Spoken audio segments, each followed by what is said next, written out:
বন্ধুরা, কেমন আছো? আশা করি ভালোই আছো। আমিও খুব ভালো আছি। চলে এলাম তোমার সাথে নতুন একটা ভিডিও নিয়ে। তো ভিডিওটা পুরোটা দেখবে, আর যারা যারা আমার ভিডিওতে তোমার নতুন তারা প্লিজ সাবস্ক্রাইব করে দিও, পাশে থেকো। তো চলো আজকে ভিডিও স্টার্ট করা যাক। আর আজকে মানে পয়লা বৈশাখের পরের দিন, তো সব আস্তে আস্তে ছাড়বো। নেট ছিল না, তোমাদেরকে শর্টে বলেছি। তো চলো ভিডিওটা স্টার্ট করলাম, আর পুরো ভিডিওটা দেখবে। তো চলো, আবার কীরকম কাটলো পয়লা বৈশাখ কমেন্ট করো। তো চলো, রান্না বান্না চলছে। সোয়াবিন আলুর তরকারি করব, ভাত তোমাদেরকে দেখাবো শেষে। তো রান্না বান্না করে নেই। আর তোমরা কোথায় কোথায় গেলে পয়লা বৈশাখে সেটা কমেন্ট করো। তো চলো রান্না বান্না সেরে নেই।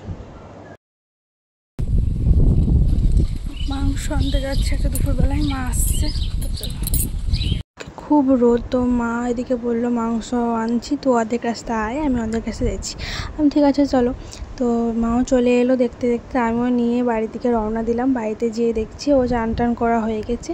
তো যেয়ে আমরা খেতে বসে গেলাম। তো ভাত আলু তোমার মাংসটা মা দিল, আলু সোয়াবিনের তরকারি আর শাক আমি করলাম। তো খেতে খেতে একটু বিশ্রাম নিয়ে আবার রাতের খাবার।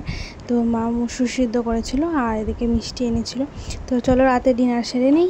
তো তোমরাও খেয়ে নাও ঝটপট। তো চলো নেক্সট ভিডিওতে আবার দেখা হবে। বাই।